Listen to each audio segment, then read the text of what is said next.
The ISNA convention, like today morning I was at ISNA over the weekend, and mashallah, as you know, ISNA is the largest Islamic convention in North America, one of the largest. And subhanAllah, to see from where to where, some of my childhood memories are about going to the conventions. And back then, if we got 700-800 people, we would think that is a big deal. MashaAllah, we have so many people coming. And now, if you have like a side hall with 700, that's like a small number. And the main stage, mashallah, tabarakallah. So, brothers and sisters, time is limited. And I don't like to discuss a topic that will not leave you thinking and benefiting. My goal is always to inspire further study. So I want to take a step back here. And I want to mention some facts about the world that we find ourselves in. I consider myself to be a student of Islamic history. I love Islamic history. I'm also somebody who loves to travel. I just came back from Bosnia 2 weeks ago, and that would have been my 65th country to travel to and interact with the Muslims over there. It is my analysis that Islam in America, that the Muslim community of North America is absolutely and uniquely situated in Islamic history. There has never been any parallel to what we are currently living. We are unprecedented in Islamic history. This means we will have unique opportunities and unique challenges. And unless and until we are bold enough, brave enough to consider and think about those opportunities and to take into account those challenges, we will never rise to our full potential.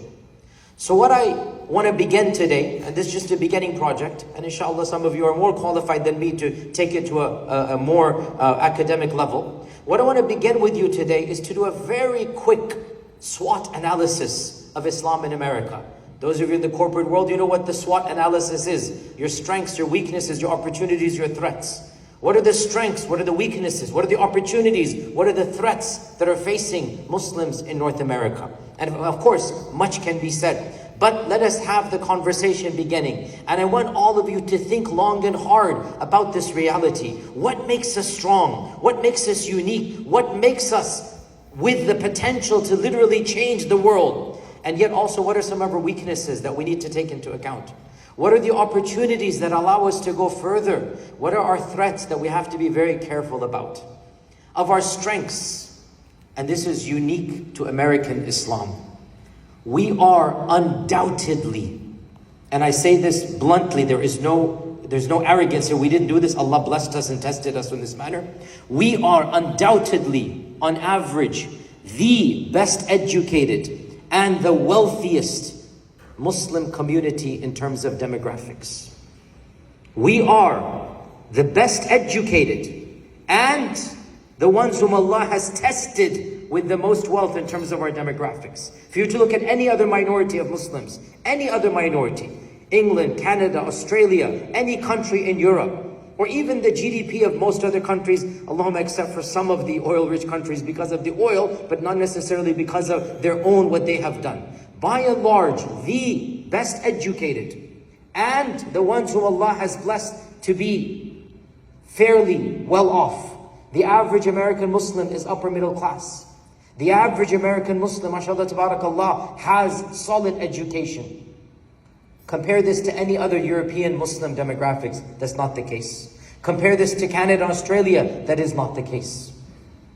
Of our biggest strengths is the fact that we are undoubtedly number one in the world in terms of our racial diversity. There is no number two that's close to us.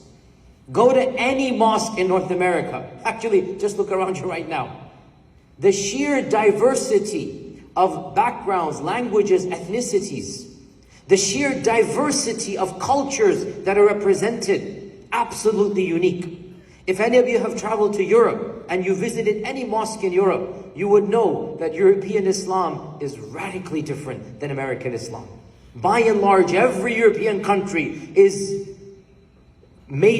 almost entirely taken up by one or two nationalities. If you're in Germany, it's our Turkish brothers and sisters. If you're in Belgium, it's going to be our Moroccan brothers and sisters, and so on and so forth. If you're in Pakistan, you have the Indian and Bengali communities over there. MashaAllah, tabarakallah, there's always one that takes up the lion's share. As for America, there is no one that takes up the lion's share. We are all, mashallah, tabarakallah, coming from different places. People from all over the world. And we have another strength that is absolutely unique to America. And that is, alhamdulillah, we have a large percentage of indigenous converts who have converted to Islam because of the African American Muslim movements. No other European country, no other Western world can ever boast to have 1/3 of its local Muslims to have roots that go back centuries in that country. In every other European country, that is a Western democracy, Muslims by and large are deemed to be immigrants, 1 or 2 generations. As for America, because alhamdulillah of our African American brethren who converted in the 50s, 60s, 70s, Malcolm X, the Nation of Islam, Walid Muhammad, an entire trajectory, 1/3 of our demographics have deep roots in this land. That makes Islam indigenous to a great extent that no other Western civilization has. We have lots of other strengths as well. And I would argue one of, if not the biggest strength that we have is the fact that Allah has blessed us to be in this superpower known as America. With the strength of America comes the strength of the people of America. With the power of America comes the power of the people of America. And we all know this because of the passports that we hold. And when we travel in the world, the perks that come with that. And of course, let us not forget, the number one positive is the Constitution of this country. Do not underestimate what happens when a country has a constitution like our own. If anybody has lived in any other country, you will automatically know what I'm talking about. But for many of our youth who are born and raised here, they're not quite understanding the perks that come when you have a constitution that guarantees freedom of religion, freedom of expression, freedom of voicing your opinion. A constitution and a bill of rights that does not allow your government to interfere in your private worship and rituals. That does not allow the state or the legislature to get involved in voicing your opinions that are merely opinions and facts. Go look what is happening right now as we speak. In Germany, in England, in Belgium, they are banning even pro-Palestinian rallies. They're banning organizations that are trying to rally support for the people in Palestine, that are calling Gaza a genocide. The UK just considered one of the groups called Palestine for Action. They considered it to be a radical terrorist organization, and they're arresting blind people, people in wheelchairs, pastors and religious folks who are protesting on behalf of that organization. They're arresting them, throwing them in jail. Look at Germany. The police are wielding their batons, beating people because they're protesting for Gaza. As for this country of ours, yes, there's a lot to complain, there's no question about it. But let's be relative, let's look at other countries. The freedoms we have, no matter how angry. Yesterday my talk, it's gonna go online soon. My talk at ISNA in front of 10,000 people. It was nothing but sheer anger, at frustration, at the moral failure and bankruptcy of my own government, my own country. Last year, we held a rally in front of the White House. The largest rally ever held in American history in support of Palestine. Never have we held a rally larger than that. It is estimated maybe half a million people were there. Whole bunch of speakers. I was one of 2 Muslim clerics that spoke at that rally. And it's online, you can see it. I spoke to a crowd of 500,000. The White House was behind me. The crowd was in front of me. And on that stage, Biden was in office back then. On that stage, I called Biden a war criminal for funding the bombs that are killing the children of Gaza. And I walked off that stage to my hotel, flew back home the next day, and not a single Secret Service agent knocked on my door. Not a single FBI agent come and said, how dare you criticize your president? Not a single CIA, Can you imagine in any Middle Eastern country, in any Muslim land, can you imagine in any regime that most of us have come from? If you dare criticize the government, what is going to happen? We are not understanding the potentials of what it means to be an American Muslim. Here we are, gathering funds for a mosque. Did the people in charge have to petition the Interior Ministry and bribe some officials so that they can build a mosque? Did we have to get our plans approved by the government? Is any politician have to be bribed in order to make sure that we go through with our project? I was in Spain earlier, was it this year or last year?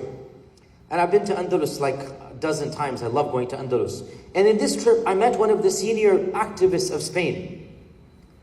And he told me a fact. Every time I go somewhere, I learn something new. It's just, this is the reason I travel. You always learn more and more. He told me something that just blew my mind away. He said, do you know how many mosques are in Spain? I said, there must be hundreds. He goes, no, I mean purpose-built mosques. Mosques that from scratch up, purpose-built. And of course, Spain has maybe 6-7% Muslims. It's not trivial. Spain, 6-7% Muslim. I said, must be at least 100. If there's like 6% of the population. He said, no, a grand total of 5. I said, how is that possible? I don't understand. How can the entire country of Spain have only 5 purpose-built mosques? When everywhere you go, there's musallas, there's, converted houses. You know how it goes. Back in the 60s, 70s, we used to do the same thing here, right? How come Muslims haven't come together and built masajid? He said, because the government doesn't allow us. I said, we're not living in Soviet Russia. We're not living in communist China. This is a democracy. This is Spain. How can the government stop legally Muslims building a mosque? And he said, they never say it's because it's a mosque. They always bring some type of issue. Oh, traffic will become. Oh, noise level. Oh, we don't want this and that. And on some technicality, they deny every single permit to build a mosque. I said, can't you sue? He looked at me. What do you mean, sue? You government? I said, yes, no, we can't sue the government. That's you guys in America. You can do that. Can you believe? I didn't even realize this. And the more you travel, the more you understand the strength of being an American Muslim. The government has no right to stop you in your rituals and house of worship. I'm going to give a free plug for a project I'm involved with. Our masjid in Epic, mashallah, tabarakallah. I love the masjid, mashallah, tabarakallah. It really is epic in every sense. I thank Allah. Moved there 6 years ago. It was so successful that a year ago, the board decided, well, if Epic 1 organically is one of the most successful masjids in America, why don't we make Epic 2 from ground up? An entire neighborhood, 500 acres, from ground up. We build an entire community with masjid and Islamic school and daycare and facility for elderly people to be taken care of and everything. And of course open for all. It's not exclusive. Anybody who wants to come can come. But obviously it's understood it's a mosque in the middle, so whoever wants to live can live there. So we said, this is a great idea. Bismillah, tabarakallah. We purchased the land, 500 acres. And we began advertising, and we sold out phase 1. The website crashed. We sold out phase 1 in hours. Well, okay, sorry, in 3 days. But still, we sold out phase 1, gone. Phase 2 is going to open up soon. By the way, if you're interested, then inshallah, talk to me, we'll figure something out. Free plug there. Okay, the right wing got involved. Zionist lobby got involved. If you don't know, this is news for you. Sharia City opens up in Texas. Radical jihadist imam, yours truly. Radical jihadist imam is going to take charge. Hands are going to get chopped off. Child marriages take place. I'm not kidding with you. Literally all of this hatred began. Complete kadhib, complete buhtan. Not even a shred.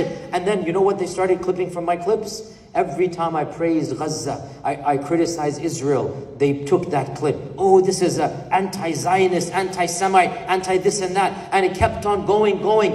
The momentum reached so much, the governor of Texas got involved. The governor of Texas got involved. And he directly tweeted at me and our masjid 7 times.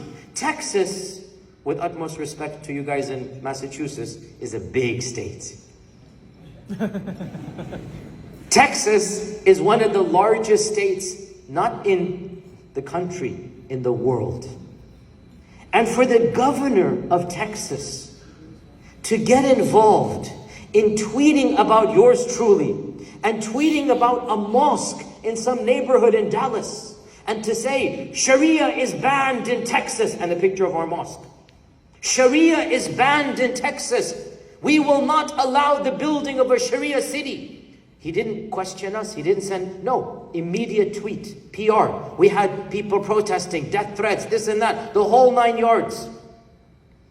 And he, executive order, shut down the only thing he legally shut down, and that is, can you believe how low? Our janazah, he shut it down. Because that's the only thing he had the law to shut down with the stroke of the pen. He shut down our janazah for 4 months.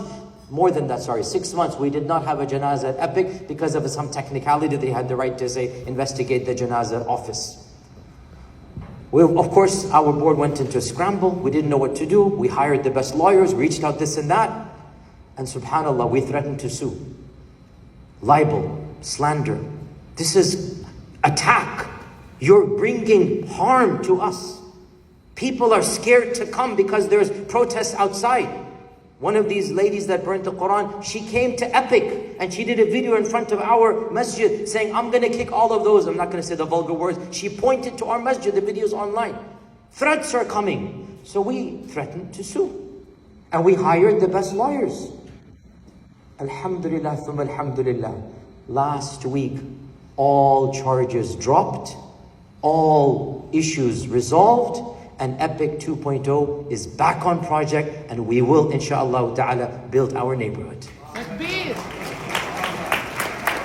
Now, I ask you by Allah, I'm sorry to be blunt, which Muslim land do we have? If the prince, the governor, decided to shut a project down, the average citizen has the right to sue and win the governor of your own district. By Allah, I ask you, where? Do you understand the power that we are blessed with here? I always say, as a Muslim, thank Allah for the Constitution. We really should be proud of this document here, because it gives us the power to come together and to plan and to envision and to fundraise and to build schools, build centers. That's our strength.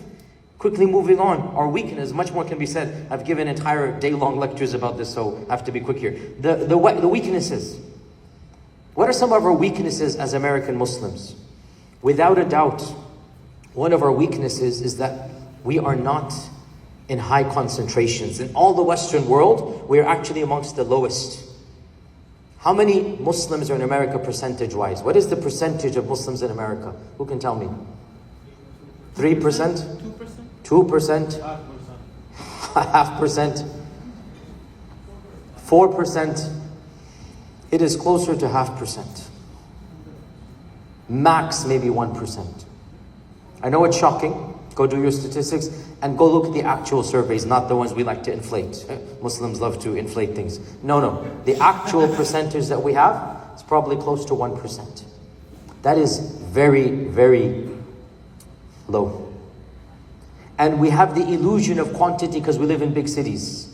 You guys here, or Dallas, or Chicago, or LA, mashallah, tabarakallah, yeah. But America's a continent. Go to your average, mid-size, small-size city. Then you're going to see. That is definitely a problem. It's a weakness. Canada, mashallah, tabarakallah, is much higher than us. Mississauga is a resounding 15% Muslim. 15% Muslim.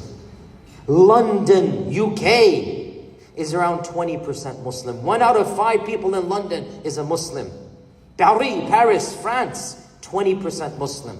Oslo, in the middle of where? Oslo, 10% Muslim. Austria, Vienna, 10% Muslim. 10%. The Turks didn't have to invade, mashallah, tabarakallah. Allah worked miracles already there, alhamdulillah. If you get the joke. My point being, look at that, 10%, 15%. Sydney, Melbourne, 8, 9, 10%. 8% probably Sydney. 8% of Sydney in Australia is Muslim.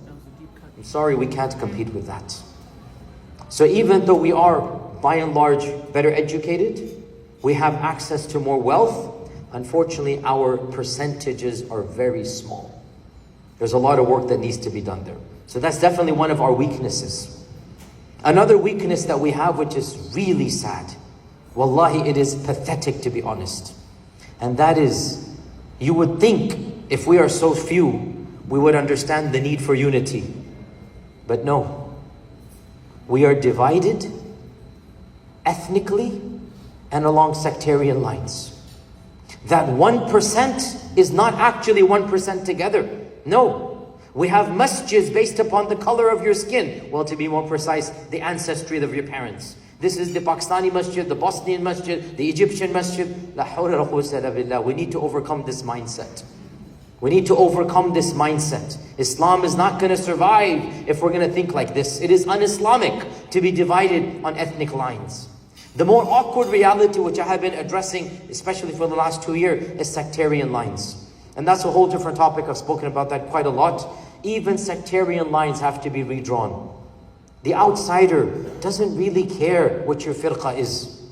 The outsider is not interested in your abstract theology and your debates amongst yourselves. Do you celebrate the Mawlid or not? He doesn't care.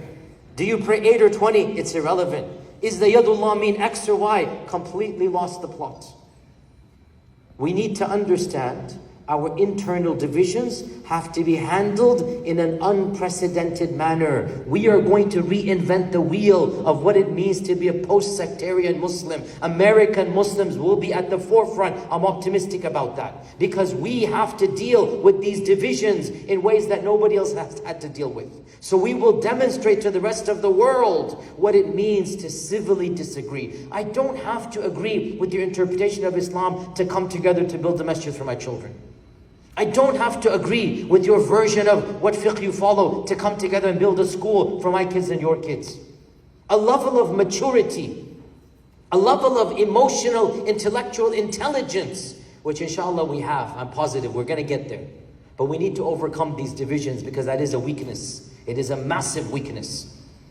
This is one of our big weaknesses. Inshallah we can overcome. Opportunities. What are our opportunities? Our opportunities are exactly what we're doing right here and now. Because we are living in this country, because there's little to no political oversight that demands restrictions on us, because we are a relatively new community, we have the potential to do what cannot be done anywhere else in the world. My dear brothers and sisters who have come from other lands over here, did you ever think you would have the potential to be in charge of a masjid and figure out the curriculum for an Islamic school and figure out how to preserve Islam for generations to come? Allah is handing you a potential and an opportunity you couldn't even have dreamed of back home. The opportunity to literally make a difference in your community, to change the landscape of what it means to be a Muslim. We have unprecedented opportunities. Nowhere else in the world do we have such opportunities. Literally, the only thing stopping us is our financial restraints. Utterly trivial. Other than that, we can come together, build the most amazing structure, finance the best school imaginable, make a curriculum that's going to graduate the top level students. Nobody can come and interfere in that. Do you know, as we speak, was it last year, I visited Sweden. And I was very sad to find out that the government had shut down all Islamic schools. There are 0 Islamic schools in Switzerland now. 0. Why? Because the government has the right to monitor your curriculum. The government has the right to veto a curriculum. And because of the morality, LGBT type of stuff issues, they didn't agree with the Muslim thing. They said, khalas, everything shut down. And the Muslims of Sweden can do nothing. Either you teach our curriculum, and astaghfirullah, can you imagine a Muslim school is going to teach alternative lifestyles, if you get my drift, right? Either you teach our curriculum, or you're not allowed to. And obviously, there is no alternative. The whole purpose of having an Islamic school is you teach them Islam. If you can't teach them Islam, well then there is no Islamic school. My point again, understand where you are and the potentials we have. This is why it is so frustrating to understand that the only thing limiting us in reaching that potential is our own capacity to finance and fundraise and envision and dream and daydream. And it's not just money, volunteering. Every one of you who is talented and qualified should give your time, your sweat, should give your dedication and energy to the Muslim community. There is no other country that you would have the freedom to do what you have to do over here. Come together and imagine the sky's the limit. Draw. Nothing will stop that drawing. Envision. Do what you please. And you can do it. No other place in the world can give you that. And you're being handed on a silver platter. Look, all we're worried about, we're just here because we just need the money to redo the inside of the building and to make it better for our students. That's it. And if you only could see, I'm traveling the world saying, this is so trivial. You don't have to worry about anything other than just the checkbook and that's it. Alhamdulillah, we thank Allah. Can you imagine if we were in Spain, in Switzerland, in any other place, how much red tape? In the Middle East, how much tape up there, bureaucracy? Can you imagine? None of that. And yet still we're struggling because we haven't understood our opportunities. As for our threats, strengths, weaknesses, opportunities, and threats. As for our threats, there are many. Many threats. Internal and external. Let me just mention two of them. Internally, or let's start with externally. Externally, I think we are seeing the biggest threat right now. And that is the rise of a potentially bigoted, Islamophobic far right that is attempting to change the laws. It is attempting to deprive us legally, like what happened in my community in Texas, where it's a long story, but they really tried their best to change the laws on us. They tried their best to ban our project, and subhanAllah, they were quite close. They did it. They almost came able to do that, but alhamdulillah, we prevailed in the end. But that's one case. You're already seeing what's happening with our current administration, with the rechange in how they're viewing immigration, with the attempt to ban protests, Mahmoud Khalil and others of that nature, to deport even as graduate student or students for the most tiny infractions. And then he's already said, I'm going to rethink through citizenship, going to rethink through those that have become citizens. So attempts are being made. This is a threat. And you need to understand, if we allow him to do a little bit, he's going to do a lot more. We have to come together and make sure those freedoms are not taken away from us. 25 years ago, when that incident happened in New York, a dastardly evil incident that nobody defends and supports, that incident of 9/11, it was used to change and alter the fabric of civil society. It was used to curb many civil rights that nobody could ever have imagined would have been curbed. By and large, we rebounded back, and things have reached not the same. Whoever was active pre-9/11, we're never going to get that world back. The amount of freedoms we had back then, even more than now. And those who were there, they know this reality. But khair, alhamdulillah, we did come back with power, with great strength. But now we see a second wave of curbing. We can't allow this to continue. That is a threat. And please don't be so innocent as to think it can never happen here. No, it can happen anywhere. Anywhere in the world. This is sunnat Allahi fi khalqihi. This is the reality. Fascism, far-right ideologies, hatred, it doesn't know reason and logic. So we need to stop it before it gets to a level where it's a tidal wave. That's an external threat. And frankly, I don't think we've ever been closer to a level of fascism as we are seeing now. Never have we had a person in office that is quite literally acting like a dictator, wanting to be a dictator, literally pushing the boundaries in every single thing that he's doing. That's not healthy, and that is a threat for all of us. But we have an internal threat as well. And that internal threat is where we right now come in handy, and that is what we're trying to prevent. In my estimation, the biggest internal threat that we have is the fact that we are seeing far too many of our next generation not carry on the flag of Islam that their forefathers had. This is an awkward topic, but it needs to be said. The rates of riddah, the rates of doubting Islam, and even more than that, the rates of those who don't care about Islam even if they identify as Muslims. To me, that is actually a more worrisome statistic, because you won't even know them. They're under the radar. Are you a Muslim? Yeah, I'm a Muslim. But you never see him. La for Jumu'ah, la for Eid, la for Ramadan, nothing. Marrying outside of the faith, children have no attachment at all to the faith. Of what use is that person's Islam on a census or a survey? And that statistic is actually frighteningly large.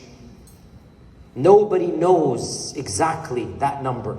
We have roughly estimated the number of people that pray Eid and Jum'ah. Roughly. ISNA did a survey. Even that survey is outdated. ISNA did a survey, and it came out to be less than, I think, was it, I don't want to say, I think it's less than 2 million. But it wasn't a very large number. But that was the people that are praying Jum'ah. From that number, how do you extrapolate those that are not praying Jum'ah?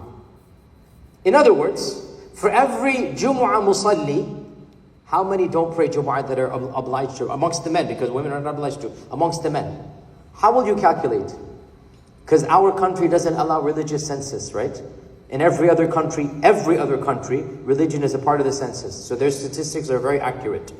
In our country, the constitution, for good reason if you ask me, forbids religion being counted on the census. So the government cannot know your religion.